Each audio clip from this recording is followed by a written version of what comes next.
Hello friends, welcome to the success Kendra. Friends, आप सभी को रक्षाबंधन की ढेर सारी शुभकामनाएं और मुझे पूरी उम्मीद है कि आपने यह जो भाई बहन का त्यौहार है रक्षाबंधन, इसको पूरी हर्षोल्लास के साथ मनाया होगा।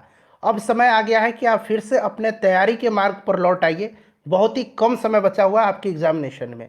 देखिए, आज इस सेशन में हम लोग बिहार पुलिस कांस्टेबल की जो भर्ती वर्ष 2023 में 21,391 पदों पर आई हुई है, उसके लिए भारतीय संविधान के जितने भी प्रश्न बिहार पुलिस में पूछे गए, यानी कि पॉलिटी से संबंधित जितने भी प्रश्न अब तक बिहार पुलिस में पूछे गए हैं, उन सभी प्रश्नों को आज हम लोग एक ही वीडियो में डिस्कस कर लेंगे। और निश्चित रूप से यहीं से ही प्रश्न आपको एग्जाम में भी देखने को मिलेंगे, इसलिए सेशन को पूरा देख लीजिएगा। और फ्रेंड्स, अगर आप इन बचे हुए दिनों में बिहार पुलिस की बेहतरीन तरीके से तैयारी करना चाहते हैं तो आप चैनल को सब्सक्राइब कर लीजिए और जो बगल में बेल आइकन दिख रहा है, घंटी का निशान दिख रहा है, उसको ज़रूर दबा लीजिएगा, ताकि जब भी बिहार पुलिस भर्ती 2023 से संबंधित कोई भी इंपॉर्टेंट वीडियो अपलोड किया जाए तो उसका नोटिफिकेशन सबसे पहले आपके पास पहुंच जाए। तो चलिए फ्रेंड्स, बिना देरी किए हुए सेशन आज की स्टार्ट करते हैं। पहले प्लीज़ एक बार सेशन को फटाफट लाइक कर दीजिए और जब सेशन समाप्त हो जाएगा तो इसे किसी भी एक ग्रुप में ज़रूर ही शेयर कर दीजिएगा। देखिए फ्रेंड्स, जैसे मैंने आपको बताया कि आज ही सेशन में हम लोग बिहार पुलिस के एग्जाम में अब तक जितने भी पॉलिटी के यानी कि भारतीय संविधान के प्रश्न पूछे गए हैं, उन सभी प्रश्नों को आज हम लोग एक ही वीडियो में कवर करेंगे। साथ ही साथ कुछ नए प्रश्नों को भी हम कवर करेंगे जो आपके एग्जाम यानी कि बिहार पुलिस कांस्टेबल भर्ती 2023 के दृष्टिकोण से काफ़ी महत्वपूर्ण है। आपके एग्जाम में प्रश्न इसी सेशन से बनेंगे, इसीलिए ध्यान से इस सेशन को आप पूरा देखिएगा। चलिए स्टार्ट करते हैं। देखिए, यहाँ पर जो है आपको लिखा मिल जाएगा कि यह प्रश्न जो है बिहार पुलिस में कब पूछा गया है। देख सकते हैं यह प्रश्न बिहार पुलिस 21/3/2021 में पूछा गया है। देखिए, पहला प्रश्न है कि राज्यसभा के सेवानिवृत्त होने वाले सदस्यों के संबंध में निम्न में से कौन सा कथन सत्य है। अगर आप आंसर जानते हैं तो आंसर आप कमेंट में देकर के बताते चलेंगे और जो भी मैं एक्सप्लेन करूंगा उसको ध्यानपूर्वक जरूर सुनिएगा। इससे क्या होगा कि एक प्रश्न के साथ साथ आपके 2 से 3 प्रश्न जो है कवर होते चलेंगे। देखिए, ध्यान दीजिएगा, अगर हम बात करें राज्यसभा के बारे में तो यहाँ से प्रश्न बनता है, ध्यान से सुनिएगा। राज्यसभा संसद का उच्च सदन कहलाता है। यह एक अस्थाई सदन है क्योंकि इसका विघटन नहीं होता है। राष्ट्रपति के द्वारा राज्यसभा में 12 सदस्यों का मनोनयन किया जाता है। राज्यसभा के सदस्यों का कार्यकाल जो होता है यह 6 वर्ष का होता है और 1/3 सदस्य प्रत्येक 2 वर्ष पर अवकाश ग्रहण करते हैं। राज्यसभा का सदस्य बनने के लिए न्यूनतम जो उम्र सीमा रखा गया है ये 30 वर्ष रखा गया है, इसे आप जरूर ध्यान रखेंगे। राज्यसभा के सदस्यों का निर्वाचन राज्य विधानसभाओं के निर्वाचित सदस्यों द्वारा आनुपातिक प्रतिनिधित्व पद्धति के आधार पर एकल संक्रमणीय मत द्वारा होता है। राज्यसभा की अधिकतम अगर सदस्य संख्या की बात करें तो 250 निर्धारित है, लेकिन वर्तमान में 245 सदस्य हैं। अनुच्छेद 64 याद रखिएगा, अनुच्छेद 64 के अनुसार जो भारत का उपराष्ट्रपति होता है वह राज्यसभा का पदेन सभापति होता है। तो इतने सारे पॉइंट्स आपको ध्यान रखना है। निश्चित रूप से जितना भी मैंने आपको एक्सप्लेनेशन दिया है यहाँ से एक प्रश्न अवश्य ही आपके एग्जाम में पूछा जाएगा। बताइए इसमें से राइट आंसर क्या हो जाएगा। तो इसका जो करेक्ट आंसर हो जाएगा ऑप्शन नंबर सी हो जाएगा। उनका कितनी भी बार पुनः मनोनयन हो सकता है। ठीक है, ऑप्शन सी राइट आंसर इसका हो जाएगा। चलिए, इसी प्रकार से मैंने आपको हिस्ट्री, ज्योग्राफी और साइंस में बायोलॉजी कवर कराया हुआ है। हिस्ट्री भी मैंने करा दिया है। अगर आपने नहीं देखा है तो उन वीडियोज़ को जरूर देख लीजिएगा, लिंक डिस्क्रिप्शन बॉक्स में आपको मिल जाएगा। दूसरा प्रश्न पढ़िए, केंद्र सूची के विषयों के संदर्भ में सर्वोच्च न्यायालय के क्षेत्राधिकार एवं शक्तियों को कौन विस्तृत कर सकता है। बताइए राइट आंसर क्या हो जाएगा। अच्छा, अनुसूची 7 आपको याद है ना। अनुसूची 7 में क्या है, तो इसमें केंद्र एवं राज्यों के बीच शक्तियों का बंटवारा है और इसी में संघ सूची, राज्य सूची और समवर्ती सूची रखा गया है। आपको याद होगा टोटल कितनी अनुसूचियां हैं, तो 12 अनुसूचियां हैं और 8वीं अनुसूची में 22 भाषाओं का उल्लेख किया गया है। इसे भी आप ध्यान रखेंगे। बताइए राइट आंसर इसका क्या हो जाएगा। तो इसका जो करेक्ट आंसर हो जाएगा वो ऑप्शन बी हो जाएगा, संसद। देखिए, ये बिहार पुलिस फर्स्ट शिफ्ट 21/3/2021 को पूछा गया प्रश्न है। नेक्स्ट क्वेश्चन है हमारा कि भारतीय संविधान के निम्न में से कौन से अनुच्छेद के अंतर्गत नागरिक अपने मौलिक अधिकारों की रक्षा के लिए उच्च न्यायालय में याचिका दायर कर सकते हैं। अब यहाँ पर देखिए उच्च न्यायालय पूछा गया है, यानी कि हाई कोर्ट की बात की जा रही है। तो देखिए आपको आर्टिकल 32 याद होगा, जो संवैधानिक उपचारों का अधिकार है, इसके तहत जो है जो सुप्रीम कोर्ट है यानी कि उच्चतम न्यायालय है, यह 5 प्रकार का रिट जारी करता है। और यहाँ पर देखिए उच्च न्यायालय पूछा गया है, तो उच्च न्यायालय का अनुच्छेद 226 हो जाएगा। ठीक है, ध्यान रखेंगे फ्रेंड्स, बड़ा ही महत्वपूर्ण है। वर्तमान में भारत में टोटल कितने उच्च न्यायालय हैं, तो याद रखेंगे टोटल 25 उच्च न्यायालय हैं वर्तमान में। क्लियर है। और ये जो आर्टिकल 32 है, इसको बाबा साहब अम्बेडकर ने संविधान की आत्मा कहा है। अगर यहाँ पर उच्चतम न्यायालय होता, सुप्रीम कोर्ट होता, तो हम लोग आर्टिकल 32 पर टिक लगाते, लेकिन यहाँ पर उच्च न्यायालय है, इसीलिए अनुच्छेद 226 राइट आंसर हो जाएगा। चलिए, कहीं भी डाउट है तो आप कमेंट करके बताइएगा, क्वेश्चन नंबर लिख करके। देखिए चौथा प्रश्न कि कौन सा भारत के राष्ट्रपति की क्षमादान की शक्ति का सिद्धांत नहीं है, नहीं पूछा गया है। यहाँ पर देख सकते हैं ये प्रश्न जो है बिहार पुलिस में 21/3/2021 को पूछा गया है। बताइए करेक्ट आंसर क्या हो जाएगा। अच्छा, राष्ट्रपति की जो क्षमादान है इसके बारे में जान लीजिए। अनुच्छेद 72 जो है, अनुच्छेद 72, इसके अनुसार राष्ट्रपति को क्षमादान की शक्ति प्रदान की गई है। ठीक है, और राष्ट्रपति की जो क्षमादान की शक्ति है यह न्यायिक शक्ति के अंतर्गत आता है। राष्ट्रपति को कार्यपालिकीय शक्तियाँ, विधायी शक्तियाँ, वित्तीय शक्तियाँ, न्यायिक शक्तियाँ, सैन्य शक्तियाँ, आपातकालीन शक्तियाँ, ये सभी शक्तियाँ प्रदान हैं। और ये क्षमादान जो है यह न्यायिक शक्ति के अंतर्गत आता है। और अनुच्छेद 72 के तहत जो है राष्ट्रपति को क्षमादान की शक्ति प्रदान की गई है। इसमें से राइट आंसर क्या हो जाएगा, तो यहाँ पर ऑप्शन देखेंगे तो डी हो जाएगा। दया के लिए याचिकाकर्ता को राष्ट्रपति के समक्ष मौखिक सुनवाई का अधिकार है, ये नहीं है। ठीक है, ध्यान रखेंगे। चलिए नेक्स्ट क्वेश्चन है हमारा कि किस वर्ष तक के लिए लोकसभा के निर्वाचन क्षेत्रों के परिसीमन की प्रक्रिया को स्थगित कर दिया गया है। अच्छा, अगर लोकसभा की बात करें तो वर्तमान में 17वीं लोकसभा चल रहा है, और 17वीं लोकसभा के जो अध्यक्ष हैं ये ओम बिड़ला साहब है। इनका नाम जरूर ध्यान रखेंगे। ठीक है, राइट आंसर इसका ऑप्शन सी हो जाएगा 2026 तक। अगला प्रश्न कर लेंगे, क्वेश्चन नंबर 6 है कि किस संवैधानिक संशोधन ने अनुच्छेद 14, 19 और अनुच्छेद 21 के तहत प्रदत्त मूल अधिकारों पर नीति निर्देशक तत्वों को कानूनी वरीयता प्रदान किया है। बताइए राइट आंसर क्या हो जाएगा।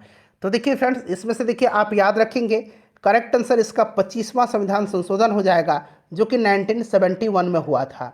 42वां संशोधन बड़ा ही इंपॉर्टेंट है, 1976 में हुआ था, और इसके तहत समाजवाद, पंथनिरपेक्ष और अखंडता शब्द जोड़ा गया था।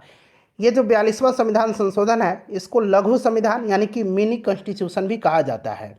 44वां भी महत्वपूर्ण है, 1978 में। ठीक है, संपत्ति के अधिकार को मौलिक अधिकार की सूची से हटा करके इसको विधिक अधिकार की सूची में रखा गया है। चलिए नेक्स्ट क्वेश्चन कर लेंगे, क्वेश्चन नंबर 7। फ्रेंड्स प्लीज़ एक बार सेशन को लाइक कर दीजिए। देखिए आपका एक लाइक मुझे बड़ा ही मोटिवेट करता है, पता चलता है कि आपको वीडियो कैसी लग रही है, और मैं लगातार आपके लिए मेहनत कर रहा हूँ। मेरा प्रयास है कि इस बार आपकी तैयारी बेटर हो जाए और निश्चित रूप से आपका सिलेक्शन हो जाए, यही मैं चाहता हूँ। फ्रेंड्स सपोर्ट करिए, वीडियो को प्लीज़ ज़्यादा से ज़्यादा लाइक करके इसको ज़्यादा से ज़्यादा ग्रुप्स में शेयर करिए। देखिए 7 नंबर क्वेश्चन है कि निम्न में से कौन सा मूल अधिकार आपातकाल के समय भी निलंबित नहीं हो सकता है। तो देखिए आपको याद है ना कि कौन सा जो है आपातकाल के समय में निलंबित नहीं हो सकता है, तो ये अनुच्छेद 20 है और अनुच्छेद 21 है। ठीक है, ये निलंबित नहीं होता है। इसमें से देखिए राइट आंसर आपका ऑप्शन नंबर यहाँ पर देखेंगे तो ये आपका ये हो जाएगा, जीवन की सुरक्षा का अधिकार। ठीक है, ये जो है निलंबित नहीं हो सकता है। चलिए ये आर्टिकल आप याद रखिएगा। चलिए अगला प्रश्न कर लेंगे, और आपको याद होगा आपातकाल के बारे में अगर बात करें तो आपको 352 अनुच्छेद के तहत जो है आर्टिकल 352 भारत में 25 जून, ये डेट याद रखेंगे आप, 25 जून 1975 को आंतरिक व्यवस्था के आधार पर आपातकाल घोषित किया गया था प्रधानमंत्री इंदिरा गांधी जी के समय में। ठीक है, चलिए क्वेश्चन नंबर 8 कर लेंगे। देखिए क्वेश्चन नंबर 8 है यहाँ से कि निम्न में से कौन सा प्रस्ताव सिर्फ लोकसभा में ही अनुमोदित हो सकता है, कौन सा है। तो फ्रेंड्स यह जो है यह अविश्वास प्रस्ताव है। भारतीय संसद में पहली बार अविश्वास प्रस्ताव 1963 में तत्कालीन प्रधानमंत्री पंडित जवाहरलाल नेहरू के खिलाफ लाया गया था, और जेबी कृपलानी जो थे उन्होंने ही इनकी सरकार के खिलाफ अविश्वास प्रस्ताव प्रस्तुत किया था, जेबी कृपलानी। ऑप्शन 4 जो होगा यानी कि केवल 4 इसका राइट आंसर हो जाएगा। विधान परिषद की न्यूनतम सदस्य संख्या निर्धारित है। देखिए अब इससे बाहर प्रश्न नहीं पूछा जाएगा बिहार पुलिस में, पॉलिटी में, भारतीय संविधान में। अगर आप इतना कर लेते हैं तो समझिए कि मैक्सिमम आपका कवर हो जाएगा। विधान परिषद पूछा गया है तो कई बार मैंने आपको बताया है कि देखिए अगर विधानसभा की पहले बात कर लेते हैं तो देखिए विधानसभा में जो है कितना है, अधिकतम 500, ठीक है, अधिकतम 500 होना चाहिए और न्यूनतम 60 से कम नहीं हो सकती है। क्लियर है, याद हो जाएगा ना आपको। और देखिए अब विधान परिषद की बात करें तो उस राज्य की विधानसभा के सदस्य की कुल संख्या का 1/3 से अधिक नहीं हो सकती है। अधिक पूछेगा तो 1/3 से अधिक नहीं होगी और 40 से कम नहीं होगी। 40 इसका राइट आंसर हो जाएगा। अच्छा, बिहार में विधान परिषद के सदस्यों की संख्या कितनी है तो फ्रेंड्स ये आप मुझे कमेंट करके बताइएगा, मैंने कई दफ़ा आपको बताया हुआ है। ठीक है, चलिए आगे बढ़ें। नेक्स्ट क्वेश्चन कर लेंगे कि राज्य पुनर्गठन आयोग 1956 की सिफारिश के बाद बिहार विधानसभा के निर्वाचित सदस्यों की संख्या क्या थी? बताएंगे इसका करेक्ट आंसर क्या हो जाएगा। देखिए राज्य पुनर्गठन आयोग का गठन जो हुआ था ये 22 दिसंबर, याद रखेंगे भाई, 22 दिसंबर 1953 में फजल अली की अध्यक्षता में हुआ था। 3 सदस्य थे इसमें, एक न्यायमूर्ति फजल अली थे, हृदयनाथ कुंजरू थे और के.एम. पनिकर थे। याद रहेगा आपको। अच्छा 1956 भी याद रखेंगे, 1956 में जो है राज्य पुनर्गठन अधिनियम संसद के द्वारा पारित किया गया था। अगर पारित पूछेगा तो 1956 में, राज्य पुनर्गठन आयोग का गठन पूछेगा तो 1953 में, अध्यक्ष पूछेगा इसका तो फजल अली थे। ठीक है, चलिए राइट आंसर इसका ऑप्शन सी हो जाएगा 318। ठीक है, चलिए अगला प्रश्न है कि अध्यक्ष और उपाध्यक्ष की अनुपस्थिति में उसके कार्य कौन करता है? अध्यक्ष और उपाध्यक्ष की अनुपस्थिति में। ठीक है, बताइए राइट आंसर क्या हो जाएगा। तो इसका जो करेक्ट आंसर हो जाएगा फ्रेंड्स ये आपका हो जाएगा सदन का वरिष्ठतम सदस्य, ऑप्शन बी इसका राइट आंसर हो जाएगा। नेक्स्ट क्वेश्चन हमारा है कि 1961 में पहली बार दोनों सदनों में गतिरोध दूर करने के लिए संयुक्त अधिवेशन किस विधेयक के लिए बुलाया गया था? अब तक 3 बार जो है संयुक्त अधिवेशन बुलाया गया है। इसे आप याद रखेंगे, अनुच्छेद 108 के तहत जो है संयुक्त अधिवेशन बुलाया जाता है और इसकी अध्यक्षता लोकसभा का स्पीकर करता है। क्लियर है, लोकसभा का अध्यक्ष करता है। पहली बार जो है पूछा गया है कि किस विधेयक के लिए बुलाया गया था, तो पहली बार बुलाया गया था 1961 में। 1961 में पंडित जवाहरलाल नेहरू उस समय प्रधानमंत्री थे और यह बुलाया गया था दहेज निरोधक विधेयक के लिए। ठीक है, दूसरी बार बुलाया गया था 1978 में, उस समय मोरारजी देसाई प्रधानमंत्री थे, बैंकिंग सेवा आयोग विधेयक के लिए। तीसरी बार 2002 में बुलाया गया था, उस समय अटल बिहारी वाजपेयी प्रधानमंत्री थे और ये बुलाया गया था आतंकवाद निवारक विधेयक, जिसको कि पोटो कहते हैं, पोटो। ठीक है, इसके लिए बुलाया गया था। तो ये आप तीनों याद रखेंगे, पोटा, पोटो नहीं कहते हैं, पोटा कहते हैं। ठीक है, POTA। क्लियर, चलिए ये तीनों याद रखेंगे। पहली बार दहेज निरोधक विधेयक के लिए 1961 में, दूसरी बार 1978 में किसके लिए, तो बैंकिंग सेवा आयोग विधेयक के लिए, तीसरी बार 2002 में आतंकवाद निवारक विधेयक पोटा के लिए। ठीक है, याद रखिएगा। चलिए आतंकवाद निवारक आप याद रखेंगे। नेक्स्ट क्वेश्चन है हमारा कि मुख्य निर्वाचन आयुक्त। अच्छा, ऐसा कोई चैनल नहीं है पूरे यूट्यूब पर बिहार के लिए कि इतने अच्छे से आपको कवर कराए। मुझे पूरी उम्मीद है भाई कि आप लोग मुझे सपोर्ट करेंगे, ज़्यादा से ज़्यादा वीडियो को लाइक करेंगे और इसको शेयर करेंगे। बिल्कुल सब कुछ निःशुल्क है हमारे चैनल पर, ना कोई ऐप के माध्यम से आपसे पैसा लिया जाता है, ना कोई PDF के माध्यम से पैसा लिया जाता है, ना किसी ग्रुप में पैसा लेकर के आपको ऐड किया जाता है। सब कुछ बिल्कुल फ्री ऑफ कॉस्ट कंटेंट हमारे यहाँ मिलता है। ठीक है, चलिए मुख्य निर्वाचन आयुक्त अथवा 2 अन्य चुनाव आयुक्तों के मध्य अगर मतभेद हो जाए तो उस मामले पर निर्णय कौन करता है, यह पूछा गया है। देखिए यह सेकंड शिफ्ट बिहार पुलिस 24/3/2021 को पूछा गया प्रश्न है। तो बताइए राइट आंसर इसका क्या हो जाएगा। तो देखिए यह बहुमत से जो है आयोग स्वयं इसका निर्णय करता है। बहुमत से आयोग जो है, चुनाव आयोग, यह स्वयं जो है इसका निर्णय करता है। अच्छा, वर्तमान में भारत के मुख्य निर्वाचन आयुक्त कौन है, मुख्य चुनाव आयुक्त कौन है, तो याद रखेंगे राजीव कुमार साहब हैं, राजीव कुमार, याद रखिएगा आप। क्लियर है, चलिए नेक्स्ट क्वेश्चन है कि सभापति तथा उपसभापति का पद रिक्त होने पर कौन राज्यसभा की अब ऊपर अध्यक्ष उपाध्यक्ष पूछा गया था ना, तो वो लोकसभा के संदर्भ में पूछा गया था। अब यहाँ पर सभापति और उपसभापति का पद रिक्त होने पर कौन राज्यसभा की अध्यक्षता करता है? बताइए राइट आंसर इसका क्या होगा। तो यहाँ राष्ट्रपति द्वारा इस उद्देश्य के लिए नियुक्त सदन का सदस्य, यहाँ सदन का सदस्य ऐड कर दीजिएगा, सदन का सदस्य, ठीक है, याद रखिएगा। ऑप्शन इसका डी राइट आंसर हो जाएगा। क्लियर है, ऑप्शन डी इज करेक्ट। चलिए क्वेश्चन नंबर अगला है हमारा, कितना नंबर हो गया? 14 नंबर। हाँ, अब आइए यहाँ पर 15 नंबर है। यहाँ से देखिए सदन का सदस्य यहाँ पर दिया गया है। क्वेश्चन नंबर 15 है कि बिहार राज्य विधानमंडल में प्राक्कलन समिति के सदस्यों का कार्यकाल क्या है? बिहार राज्य के संदर्भ में पूछा गया है। तो वैसे तो प्राक्कलन समिति का कार्यकाल 1 वर्ष का होता है, लेकिन यहाँ पर बिहार राज्य है तो बिहार राज्य में 2 वर्ष का होता है, ठीक है, इससे आप ध्यान रखेंगे, ठीक है, प्राक्कलन समिति। नेक्स्ट क्वेश्चन है हमारा कि भारतीय संविधान में कौन सा मूल अधिकार मानव के दुर्व्यापार को निषिद्ध करता है? कौन सा है यह? बताइए राइट आंसर क्या हो जाएगा। तो ये आपको याद होगा शोषण के विरुद्ध अधिकार, जो आर्टिकल 23 और आर्टिकल 24 में है। आर्टिकल 23 जो है इसमें क्या है, तो आर्टिकल 23 में मानव के दुर्व्यापार और बलात् श्रम का प्रतिषेध है, जबकि आर्टिकल 24 में क्या है, तो इसमें 14 वर्ष से जो कम आयु वाले बच्चे हैं उनको किसी भी जोखिम भरे कार्यों में नहीं लगाया जा सकता है। किसी भी कल कारखानों, कहीं भी होटल पर या किसी भी जहां पर जिनकी जान की जोखिम है वहां पर उनको कार्य पर नहीं लगाया जा सकता है। 24 और 14 इस तरह से रिलेट करके आप याद रखेंगे। क्लियर है भाई। चलिए आगे हम बात कर लेते हैं। तो इसमें देखिए स्वतंत्रता का अधिकार ये 19 से आर्टिकल 22 तक में है, ठीक है। समता का अधिकार 14 से लेकर के 18 तक में है। संवैधानिक उपचार का अधिकार अनुच्छेद 32 में है, जिसको बाबा साहब अम्बेडकर ने संविधान की आत्मा कहा है। किस समिति ने पंचायती राज चुनाव में राजनीतिक दलों की सहभागिता की अनुशंसा की? यह समिति कौन सी है? तो देखिए यह समिति जो है, इस समिति का नाम जो है ये आपसे पूछा गया है। तो यह अशोक मेहता समिति है। 1977 में इसको गठित किया गया था, 1977 में, और इसी ने पंचायती राज चुनाव में राजनीतिक दलों की सहभागिता की अनुशंसा किया था। क्लियर है, याद रहेगा आपको।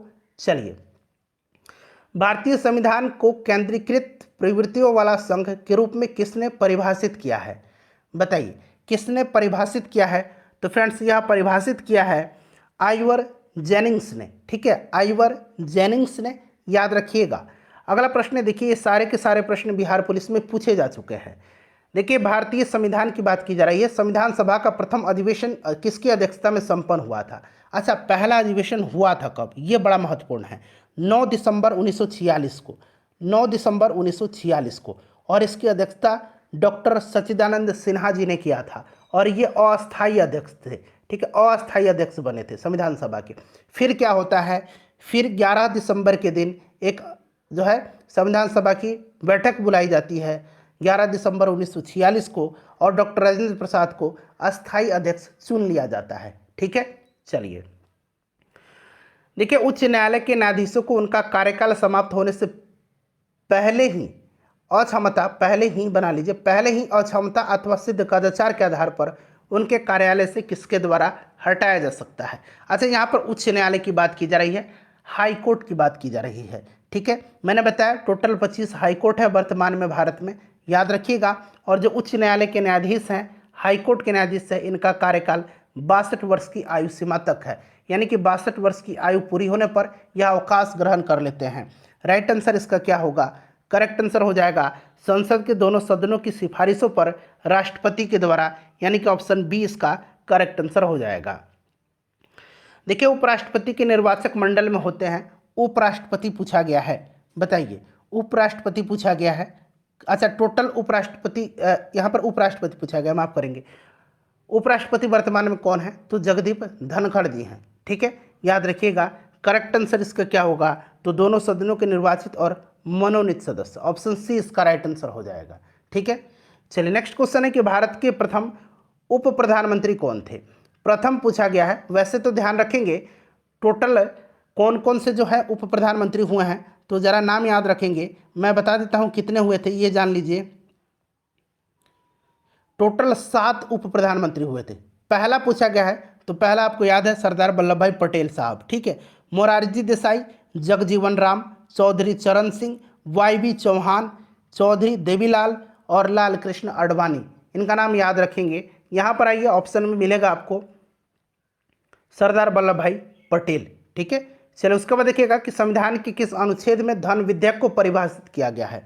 धन विधेयक को अनुच्छेद 110(1) में परिभाषित किया गया है। ऑप्शन ए राइट आंसर हो जाएगा। ठीक है, देखिए बिहार पुलिस 2020 में यह प्रश्न पूछा गया है। भारतीय स्वतंत्रता अधिनियम कब पारित हुआ था? भारतीय स्वतंत्रता अधिनियम जो है यह पारित कब हुआ था, ये डेट आपको जेहन में याद रखना है। ठीक है, यह 18 अगस्त 1947 याद रखिएगा। देखिए राज्य चुनाव आयुक्त को हटाया जा सकता है। अच्छा, राज्य चुनाव आयुक्त जो है इसका वर्णन संविधान के अनुच्छेद 243 के में है, ये आप याद रखिएगा। ठीक है फ्रेंड्स, चलिए इसको हटाया जा सकता है किस प्रकार से, तो इसको हटाया जा सकता है उच्च न्यायालय के न्यायाधीश को हटाने की प्रक्रिया के समान। ठीक है, ऑप्शन सी राइट आंसर हो जाएगा। देखिए संघ और राज्यों के मध्य विपत्रों के वितरण साइबर कानून की सूची में आता है। साइबर कानून की सूची में आता है। तो देखिए साइबर कानून और कंप्यूटर सॉफ्टवेयर ये अवशिष्ट विषय हैं। साइबर कानून और कंप्यूटर सॉफ्टवेयर याद रखिए, कंप्यूटर सॉफ्टवेयर ये अवशिष्ट विषय है। किसी को डाउट है तो आप चेक कर लीजिए। बहुत लोग कहेंगे समवर्ती सूची में, जी नहीं, यह अवशिष्ट विषय है। इसका ऑप्शन नंबर इसका डी राइट आंसर हो जाएगा। ठीक है, चलिए एक साइबर अपराध है, साइबर अपराध राज्य सूची में आता है। चलिए नेक्स्ट क्वेश्चन करेंगे कि पटना उच्च न्यायालय बिहार प्रांत का उच्च न्यायालय कब स्थापित किया गया था। अच्छा, वर्तमान में पटना उच्च न्यायालय के मुख्य न्यायाधीश कौन है? बड़ा महत्वपूर्ण है, इनका नाम जस्टिस के विनोद चंद्रन है। जस्टिस के विनोद चंद्रन, के विनोद चंद्रन इनका नाम भाई याद रखेंगे। ठीक है, चंद्रन। 3 फरवरी 1916 राइट आंसर हो जाएगा। चलो उसके बाद देखिए भारतीय संविधान के निम्नलिखित में से किस अनुच्छेद में अल्पसंख्यकों को अपनी रुचि की शिक्षा संस्थान की स्थापना और प्रशासन करने का अधिकार है? बताइए राइट आंसर इसका क्या होगा। तो देखिए यह अनुच्छेद जो है, यह अनुच्छेद किस में है, तो ध्यान रखेंगे अनुच्छेद 30(1) में है। 30(1) में। ठीक है, और अल्पसंख्यक वर्गों के हितों का संरक्षण अनुच्छेद 29 में है, इसे भी आप ध्यान रखिएगा। चलिए अगला प्रश्न है कि लोकसभा के स्पीकर यानी कि अध्यक्ष अपना त्यागपत्र घोषित करता है, तो जो स्पीकर है अध्यक्ष उपाध्यक्ष को करता है और उपाध्यक्ष अध्यक्ष को करता है। नेक्स्ट क्वेश्चन है किस समिति ने भारत के संविधान में मूल कर्तव्यों को सम्मिलित करने की सिफारिश किया था? तो ये आपको भलीभांति याद होगा, सरदार स्वर्ण सिंह समिति की अनुशंसा पर 42वें संविधान में 1976 42वें संविधान था। ठीक है, 1976 में जो है संविधान के भाग 4A के अनुच्छेद 51A में 10 मौलिक कर्तव्य यानी कि मूल कर्तव्य जोड़ा गया। वर्तमान में अगर मूल कर्तव्य पूछा जाएगा तो 11 ध्यान रखना आपको। ठीक है, आगे बढ़ते हैं फ्रेंड्स। चलिए आगे आते हैं, नेक्स्ट क्वेश्चन कर लेंगे, क्वेश्चन नंबर 30। निम्नलिखित में से कौन सी समिति चुनाव सुधारों से संबंधित नहीं है? कौन सी समिति चुनाव सुधार से संबंधित नहीं है, बताएंगे इसका करेक्ट आंसर मेरे भाई बहन क्या हो जाएगा। इसका करेक्ट आंसर यहाँ पर देख लीजिएगा, ये तो हैं दिनेश तारकुंडे, ये दोनों समिति। वाई की अलग समिति नहीं है, वाई की अलग समिति नहीं है। यह समिति जो है पोषण संबंधी आवश्यकताओं और संबंधित खपत व्यय के आधार पर ग्रामीण और शहरी क्षेत्रों के लिए एक गरीबी रेखा की सिफारिश किया था। वाई की अलग समिति नहीं है इसमें से। भारतीय संविधान की कौन सी अनुसूची राज्यसभा में राज्य और संघ राज्य क्षेत्र के स्थान आवंटन से संबंधित है? बताइए, बताया था टोटल 12 अनुसूचियां हैं, क्लियर है। इसमें से कौन सी अनुसूची है, तो इसका जो करेक्ट आंसर होगा वो आपका हो जाएगा कौन सा, बताइए। तो यह आपका चौथी अनुसूची हो जाएगा। अच्छा, तीसरी अनुसूची में क्या है, तो इसमें जितने भी मंत्री सांसद विधायक इत्यादि हैं इनके द्वारा ली जाने वाली शपथ का उल्लेख है। 5वीं अनुसूची में क्या है, तो अनुसूचित क्षेत्रों और अनुसूचित जनजातियों के आधार के प्रशासन का, इसमें प्रशासन और नियंत्रण का उल्लेख है। 7वीं अनुसूची में केंद्र और राज्यों के बीच शक्तियों का बंटवारा है। मैंने बताया था संघ सूची, राज्य सूची, समवर्ती सूची इसी में आता है। और भाई 6ठा अनुसूची बड़ा महत्वपूर्ण है। 6ठी अनुसूची जो है इसमें 4 राज्य का नाम आपको याद रखना है, असम, मेघालय, त्रिपुरा और मिजोरम। असम, मेघालय, त्रिपुरा और मिजोरम, इनके जनजातीय क्षेत्रों के प्रशासन का उल्लेख है। ये बार बार पूछा जाता है 6ठी अनुसूची। ठीक है, भारतीय संविधान में प्रस्तावना को किस देश के संविधान से लिया गया है?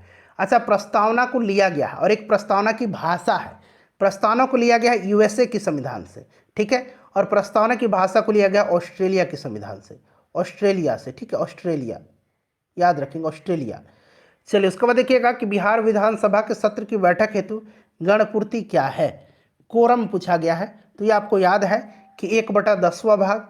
ऑप्शन बी इसका राइट आंसर हो जाएगा, चाहे वह लोकसभा पूछे, राज्यसभा पूछे, विधानसभा पूछे, आपको ध्यान रखना है, ठीक है। चलिए उसके बाद देखिएगा कि न्यायमूर्ति पुंछी आयोग किससे संबंधित है। न्यायमूर्ति पुंछी आयोग का संबंध केंद्र राज्य संबंध से है। विश्व का प्रथम लिखित संविधान किस देश का है। प्रथम लिखित संविधान जो है यह किस देश का है, तो यह यूएसए का है। और सबसे बड़ा अगर पूछेगा लिखित संविधान तो यह अपना प्यारा भारत का है, सबसे लंबा लिखित संविधान, ठीक है, यूएसए का सबसे पहला लिखित संविधान है। भारतीय संविधान का अनुच्छेद 368 का संबंध किससे है। 368 आपको भलीभांति याद होगा कि यह संविधान संशोधन से है, भाग 20 में, ठीक है, भाग 20 में, याद है ना। चलिए संविधान संशोधन राइट आंसर इसका हो जाएगा। इसको कहाँ से लिया गया है, तो दक्षिण अफ्रीका के संविधान से लिया गया है। चलिए आपातकाल भी आपको याद होगा। आपातकाल जो है अनुच्छेद 352 में है, राष्ट्रीय आपातकाल, देश में आपातकाल, ठीक है। चलिए राष्ट्रपति शासन 356 में है और वित्तीय आपातकाल 360 में है। नेक्स्ट क्वेश्चन है कि निम्न में से कौन सा भारतीय संविधान की विशेषता नहीं है। विशेषता नहीं पूछा गया है, बताइए। तो देखिए मौलिक अधिकार तो है, मौलिक कर्तव्य भी है, लिखित संविधान में और संविधान की सर्वोच्चता भी है। और हमारे यहाँ जो है स्वतंत्र न्यायपालिका है। कैसा न्यायपालिका, स्वतंत्र न्यायपालिका है, लेकिन यहाँ पर प्रतिबद्ध दिया गया, ये गलत दिया गया, यही जो है विशेषता नहीं है, क्योंकि हमारे यहाँ स्वतंत्र न्यायपालिका है, न कि प्रतिबद्ध न्यायपालिका। चलिए नेक्स्ट क्वेश्चन है कि अनुच्छेद 56 संबंधित है। तो ये तो आपको दिख रहा है कि ये राष्ट्रपति से ही संबंधित है। अच्छा, अनुच्छेद 52 में कहा गया है कि भारत का एक राष्ट्रपति होगा, ठीक है, ये तो आपको याद है ना। बताइए इसका जो करेक्ट आंसर होगा क्या होगा। 39 का करेक्ट आंसर राष्ट्रपति के कार्यकाल के प्रावधान से, ऑप्शन डी इसका राइट आंसर हो जाएगा, ठीक है। चलो उसके बाद देखिएगा भाषण और अभिव्यक्ति का अधिकार प्रदत्त है। तो यह अनुच्छेद 19 में है, ठीक है, अनुच्छेद संविधान का अनुच्छेद 19 क्लियर है, स्वतंत्रता का अधिकार के अंतर्गत आता है यह। तो अनुच्छेद 15 में क्या है, तो धर्म, मूल वंश, जाति, लिंग या जन्म स्थान के आधार पर जो भेदभाव है उसका प्रतिषेध किया गया है। अनुच्छेद 20 जो है अपराधों के लिए दोष सिद्धि के संबंध में इसका संरक्षण है। और अनुच्छेद 21 जो है प्राण एवं दैहिक स्वतंत्रता से संबंधित है, ठीक है। चलिए 41 नंबर प्रश्न है कि प्रश्नकाल के ठीक बाद के समय को क्या कहा जाता है। तो फ्रेंड्स इसको क्या कहा जाता है, तो इसको शून्यकाल कहा जाता है, ठीक है, याद रखिएगा। बिहार में कुल संसदीय निर्वाचन क्षेत्रों की संख्या, संसदीय पूछा गया यानी कि लोकसभा की बात की जा रही है, तो 40 इसका राइट आंसर हो जाएगा। और इन 40 में से 6 सीट जो है अनुसूचित जाति के लिए रिजर्व है, आरक्षित है। अगला प्रश्न हमारा कि मौलिक अधिकार के परिवर्तन के लिए रिट जारी की जा सकती है। बताइए मौलिक अधिकार के लिए रिट जारी, रिट मैंने बताया था ना, अनुच्छेद 32 सुप्रीम कोर्ट, अनुच्छेद 226 हाई कोर्ट, तो सर्वोच्च न्यायालय और उच्च न्यायालय दोनों के द्वारा। नेक्स्ट है हमारा कि भारतीय संविधान में चुनाव प्रणाली का प्रावधान किन अनुच्छेदों में किया गया है। तो चुनाव प्रणाली जो है यह अनुच्छेद 324 से 329 तक में है, ठीक है, याद रखेंगे 324 से 329 तक में। अच्छा, राष्ट्रीय मतदाता दिवस कब मनाया जाता है, ये भी प्रश्न बन सकता है। राष्ट्रीय मतदाता दिवस प्रत्येक वर्ष 25 जनवरी के दिन मनाया जाता है, ठीक है। चलिए उसके बाद देखिएगा कि राज्य के राज्यपाल को अध्यादेश जारी करने की शक्ति प्रयुक्त की जाती है। तो ये जो राज्यपाल को अध्यादेश जारी करने की शक्ति है यह अनुच्छेद 213 में है और यह राज्य सूची पर है, राज्य सूची पर है, ठीक है, याद रखिएगा भाई। चलिए उसके बाद देखिए भाषण और अभिव्यक्ति की स्वतंत्रता में शामिल नहीं है। भाषण और अभिव्यक्ति की स्वतंत्रता मैंने बताया अनुच्छेद 19 में है, ठीक है। हड़ताल करने का अधिकार इसमें नहीं है, याद रखिएगा। 7 प्रकार की टोटल जो है 6 प्रकार की स्वतंत्रता दी गई है। डाक संशोधन विधेयक में पॉकेट वीटो का प्रयोग किस राष्ट्रपति ने किया था। पॉकेट वीटो का प्रयोग जो है 1986 में डाक संशोधन विधेयक में ज्ञानी जैल सिंह ने किया था। किसने, ज्ञानी जैल सिंह ने। भारतीय संविधान की अनुसूची 6 में किन किन राज्यों को शामिल किया गया। देखिए आ गया ना अनुसूची 6, प्रश्न पूछा गया है, बताइएगा। वनरक्षी फॉरेस्ट गार्ड में पूछा गया है। असम, मेघालय, त्रिपुरा और मेरे भाई मिजोरम, याद रखिएगा, असम, मेघालय, त्रिपुरा और मिजोरम। चलिए अगला प्रश्न है कि मूल संविधान में, ठीक है, मूल भारतीय संविधान में कुल कितने भाग थे? तो मूल संविधान में कितने भाग थे बताइए? 22 भाग राइट आंसर हो जाएगा। लेकिन अगर बात करें वर्तमान में तो 25 हो गया है, ठीक है। चलिए 12 अनुसूची याद रखिएगा अभी है, मूल में 8 ही अनुसूची थी। वोट देने का अधिकार भारतीय संविधान के किस अनुच्छेद में आता है? वोट देने का अधिकार अनुच्छेद 326 में आता है, ठीक है। सार्वभौमिक वयस्क मताधिकार इसी में आता है, ठीक है, अनुच्छेद 326 में। अंतर्राज्यीय परिषद का सदस्य कौन इसमें से नहीं होता? अंतर्राज्यीय जो परिषद है इसका अगर हम बात करें तो गठन किया गया था 1990 में। कब किया गया था? अनुच्छेद 263 के अंतर्गत राष्ट्रपति इसका गठन करता है, याद रखेंगे 28 मई 1990 को इसका गठन हुआ था, याद रखिएगा ना। राज्यपाल जो है इसका सदस्य नहीं होता है। संघ लोक सेवा आयोग के सदस्य अपना इस्तीफा किसे सौंपते हैं? तो संघ लोक सेवा आयोग के जो सदस्य है, अध्यक्ष है, यह अपना इस्तीफा राष्ट्रपति को सौंपता है। महिलाओं के लिए राज्यसभा में पारित आरक्षण विधेयक जिसमें 33% आरक्षण का प्रावधान किया गया का संबंध किससे है? तो यह संसद और किससे है बताइए? करेक्ट आंसर विधानसभा से है, ठीक है। चलिए अगला प्रश्न करेंगे फ्रेंड्स, वीडियो को लाइक कर दीजिए एक बार। राज्य का सूचना प्रशासन, समूचा प्रशासन, न कि सूचना, गलती हुआ पढ़ने में, राज्य का समूचा प्रशासन किसके नाम से चलाया जाता है? तो आपको पता है कि राज्य का कार्यपालिका का प्रमुख राज्यपाल होता है और राज्यपाल के ही नाम से राज्य का जितना भी प्रशासन है ये चलाया जाता है, ठीक है। ऑप्शन ए जो होगा इसका राइट आंसर हो जाएगा। निर्णायक मत क्या है? देखिए जब जो वोटिंग होता है ना संसद में, तो जब मत बराबर हो जाता है उस कंडीशन में निर्णायक मत दिया जाता है, और यह निर्णायक मत देने का अधिकार उस सदन के अध्यक्ष को होता है। लोकसभा में निर्णायक मत देने का अधिकार लोकसभा के अध्यक्ष को होता है। जब दोनों पक्ष टाइड हो जाता है, ठीक है, तो निर्णायक मत देता है कौन? तो सदन का अध्यक्ष, ध्यान रखिएगा। राजनीति किसी धर्म से अलग नहीं हो सकती है, राजनीति कभी भी धर्म से अलग नहीं हो सकती, यह कथन किसका है? किसने कहा था? तो ये कहा था महात्मा गांधी जी ने। किसने? महात्मा गांधी जी ने। शिक्षा का अधिकार अधिनियम कब पारित हुआ? शिक्षा का अधिकार अधिनियम बताइए।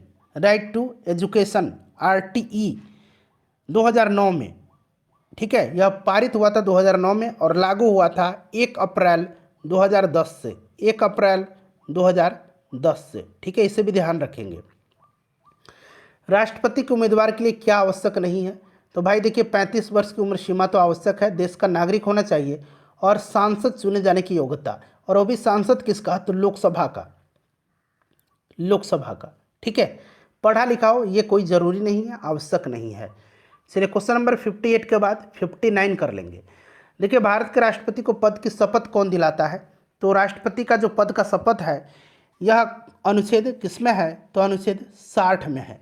अनुच्छेद 60 में जो दिया गया है पद का शपथ, यह दिलाता है भारत का मुख्य न्यायाधीश, ठीक है।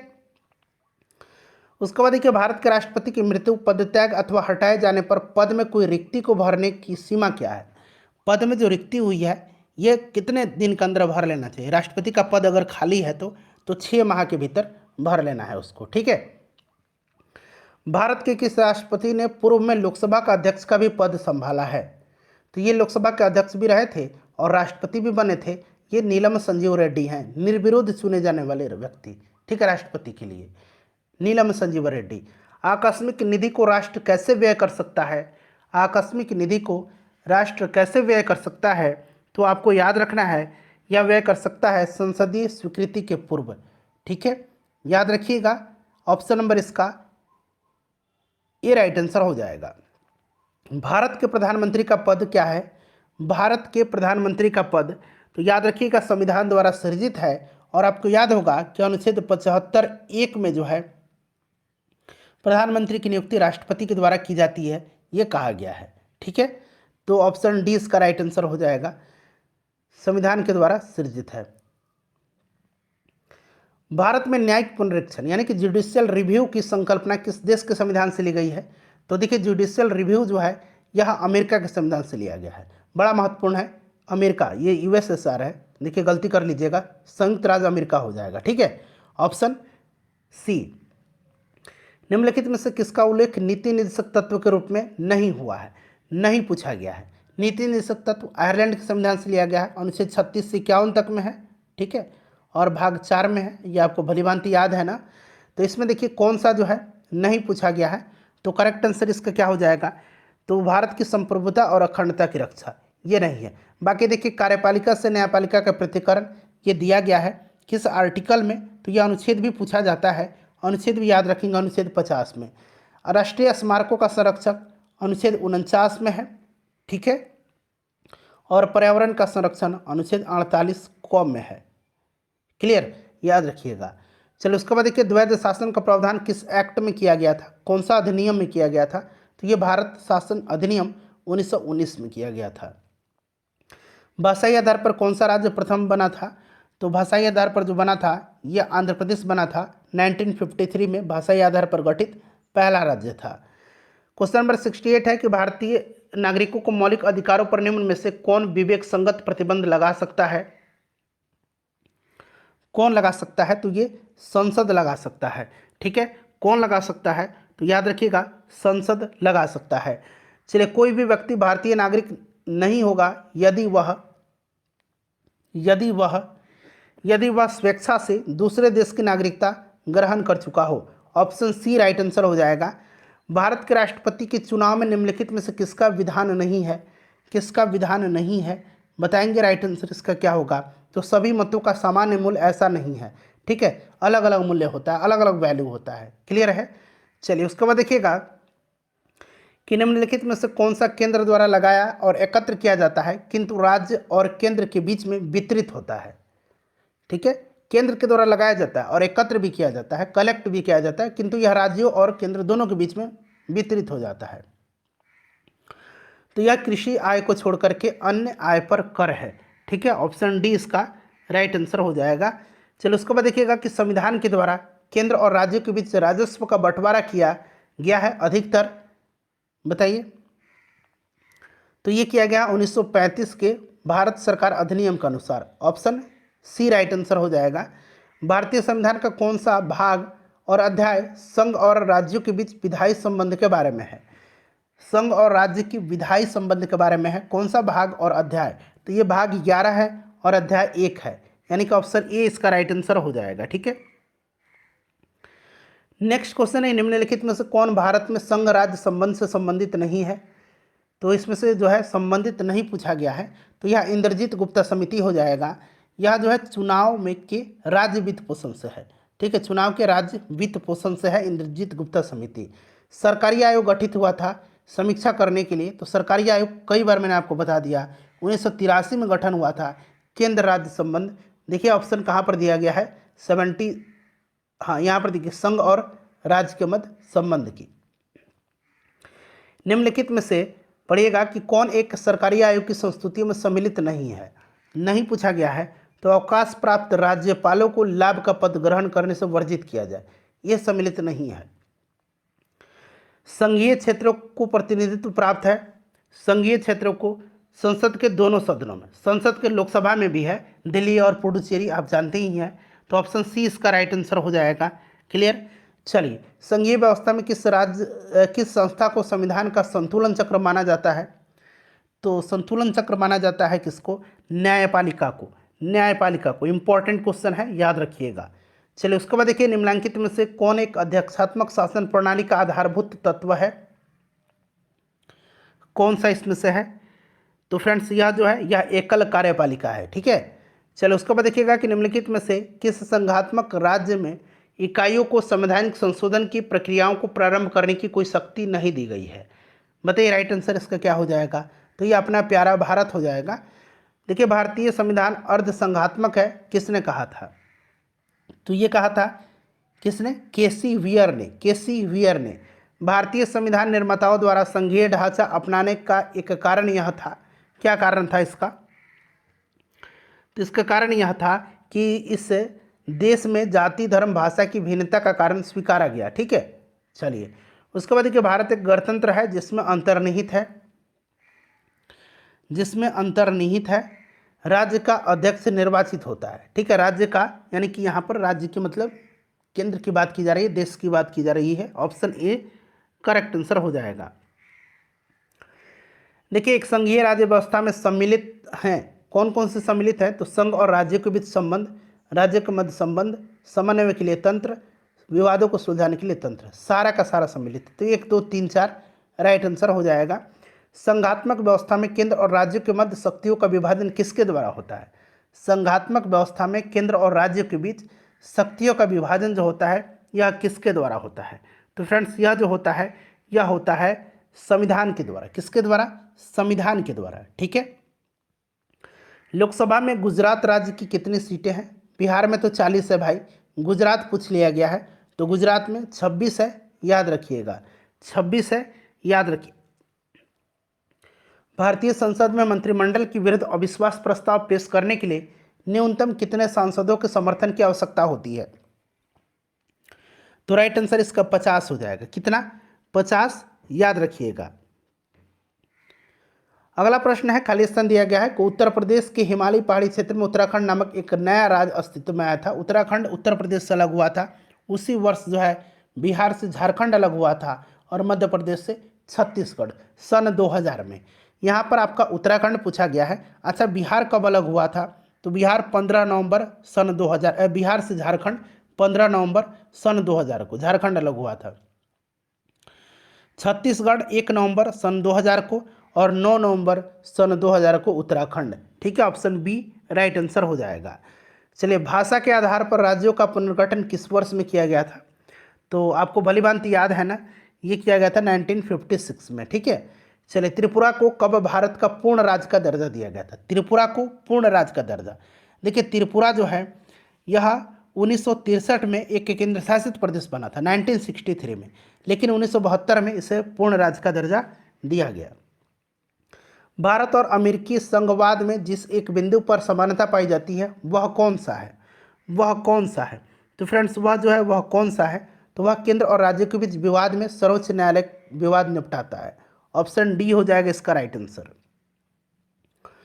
उसके बाद देखिए, भारत में निम्न में से कौन सी रिपोर्ट या प्रस्ताव केंद्र राज्य संबंधों के विषय में है? कौन सी केंद्र राज्य विषय के संबंध में है? तो सही आंसर इसका क्या होगा बताइए। यहाँ से आंसर शायद कूट में से चुन करके बताना है। हाँ, कूट में से चुन करके बताना है, बताइएगा कौन सा है इसमें से। तो ये राजमन्नार समिति और सरकारिया समिति। ठीक है, तो 1 और 2 इसका राइट आंसर हो जाएगा, जो कि ऑप्शन नंबर यहाँ पर देखिए ए में दिया गया, 1 और 2। ठीक है। चलिए, 93 नंबर कर लेंगे अब। निम्नलिखित में से किन समितियों आयोगों ने केंद्र राज्य संबंध के विषय में संस्तुति प्रस्तुत किया था? बताइएगा राइट आंसर क्या हो जाएगा, करेक्ट आंसर क्या हो जाएगा। तो इसमें भी राजमन्नार और सरकारी आयोग हो जाएगा। तो 1 2 वही प्रश्न है, रिपीट कर दिया गया है। निम्नलिखित में से कौन सा इसमें से सही है? अध्यक्षात्मक शासन प्रणाली की विशेषता क्या है? बताइए।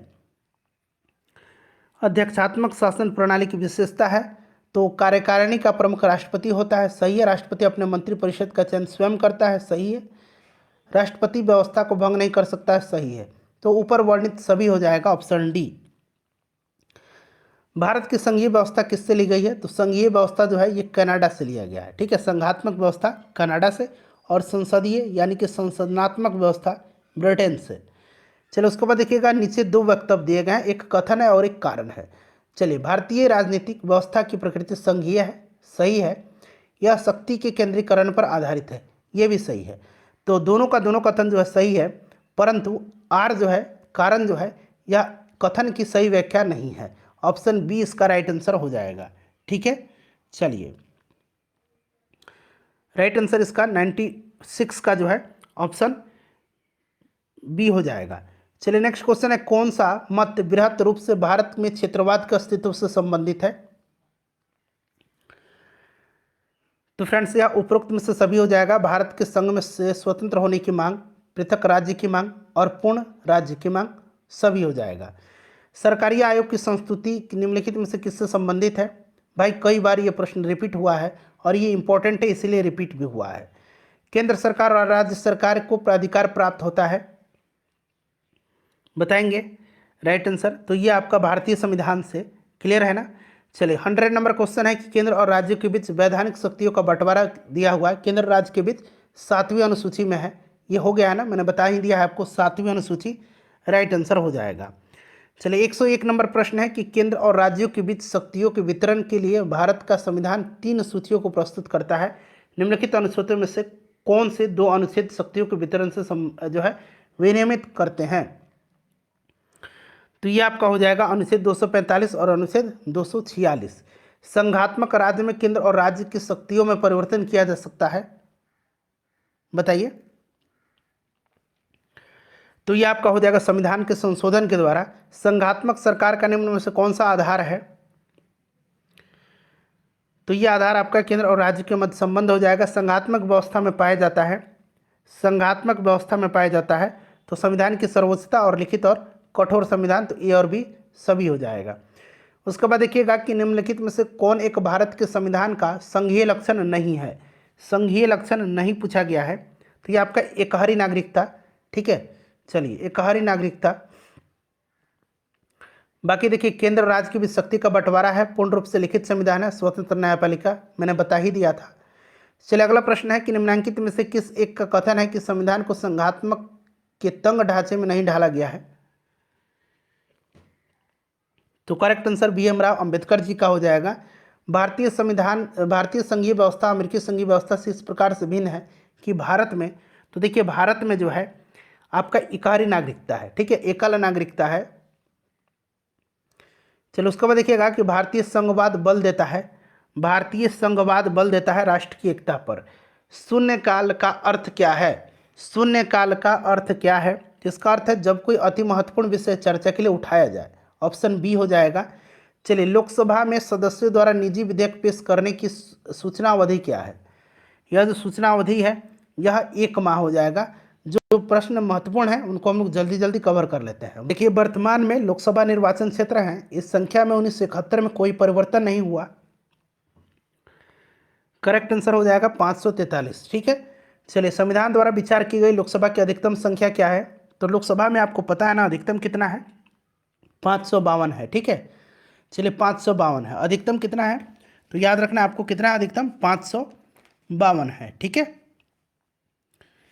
चलिए और अगर आपसे वहीं पूछा जाता है राज्यसभा में, तो राज्यसभा में कितना है?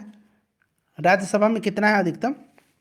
तो राज्यसभा में भी याद रखिएगा, राज्यसभा में अधिकतम जो है यह कितना है? तो राज्यसभा में अधिकतम बता दीजिए, मैंने बता दिया आपको 250 है, ठीक है ना। चलिए लोकसभा में कितनी सीटें अनुसूचित जाति और अनुसूचित जनजाति के प्रतिनिधि के लिए आरक्षित है?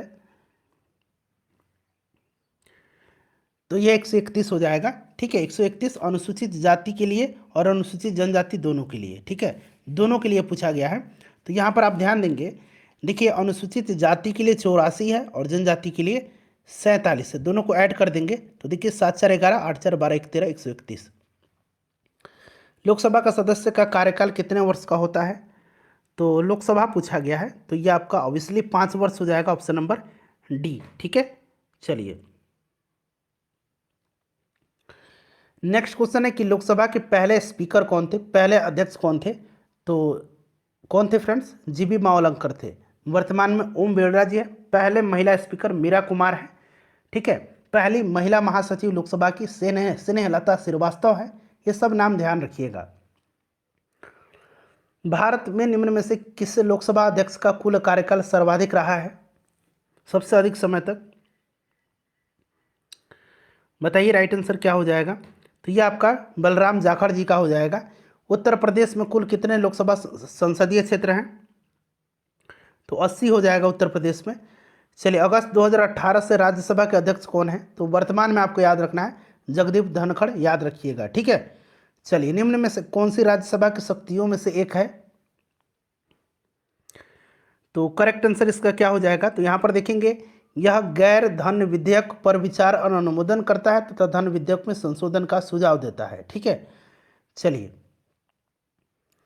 सुझाव देता है ये धन विधेयक के संदर्भ में। विश्व का विशालतम, देखिए भारत विश्व का विशालतम लोकतांत्रिक प्रजातंत्र है। इसकी प्रथम लोकसभा कब आयोजित की गई थी? तो फ्रेंड्स ये की गई थी 13 मई 1952 को। लोकसभा की सदस्यता के लिए उम्मीदवारों की न्यूनतम आयु सीमा लोकसभा के लिए 25 वर्ष है राज्यसभा के लिए 30 वर्ष है, विधानसभा के लिए 25 वर्ष, विधान परिषद के लिए 30 वर्ष। नीलम संजीव रेड्डी भारत के निर्विरोध चुने जाने वाले राष्ट्रपति थे, याद रखिएगा। और भारत के कौन से राष्ट्रपति थे? तो ये भारत के छठे राष्ट्रपति थे, ठीक है, ऑप्शन बी हो जाएगा। नेक्स्ट क्वेश्चन है कि भारत के राष्ट्रपति द्वारा चरित्र को बदले बिना सजा की मात्रा को कम करना अनुच्छेद 72 में क्षमादान है, ये मैंने बता दिया आपको। क्या कहा जाता है? तो इसको कहा जाता है क्षमादान, ठीक है।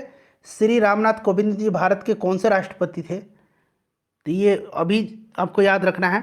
द्रौपदी मुर्मू जी का भी, तो इसको याद रखेंगे आप। ये 14वें थे, द्रौपदी मुर्मू 15वें हैं, ठीक है। चलिए नेक्स्ट क्वेश्चन है, मृत्युदंड के मामले में क्षमादान देने की शक्ति किसे है? तो ये राष्ट्रपति को है।